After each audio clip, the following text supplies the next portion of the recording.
समिति करते हैं।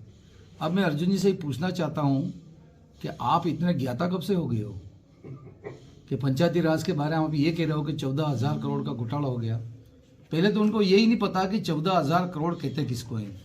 कभी लिख के तो देखना, अक्षरों में नहीं अंकों में लिख के देखना 14,000 करोड़।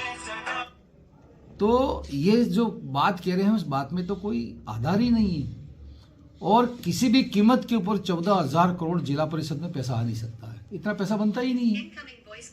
तो ये जो कह रहे हैं वो मेरे भारतीय जनता पार्टी के आने के बाद एक तरह की बौखलाहट है। मैं इस अवसर पे इनसे खुद से ही पूछना चाहता हूं कि आप जब टीएडी मंत्री थे, आपने हॉस्टलों में नमक मिर्ची का पैसा भी बच्चों का खा गए, कपड़ों का पैसा भी खा गए, जितने भी कुर्सी टेबल खरीदी पलंग खरीदे उसका पैसा खा गए। और स्वच्छ परियोजना कोई सरकारी एजेंसी नहीं है, एक तरह की एक संस्था है, उसके माध्यम से आपने कम से कम 100 काम उस एजेंसी के माध्यम से करा दिए। जिसके पास में एक अय्यन नहीं है, जयन नहीं है, तो सिविल के काम वो कैसे कर सकते थे।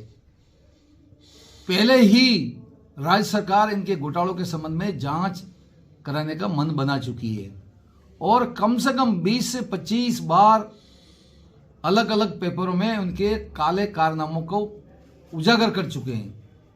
यहां तक कि जब चुनाव का समय था, प्रदेश कांग्रेस कमेटी के बाहर इनके पोस्टर लग गए, ऑल इंडिया कांग्रेस कमेटी के बाहर पोस्टर लग गए। तो उनको थोड़ी बहुत भी शर्म नहीं आती कि मैं क्या बोल रहा हूं। तो ये तो मैं ये कह सकता हूं कि जब गिदड़ की मौत आती है तो गांव की तरफ भागी जाती है, इस तरह का ये हरकत कर रहे हैं।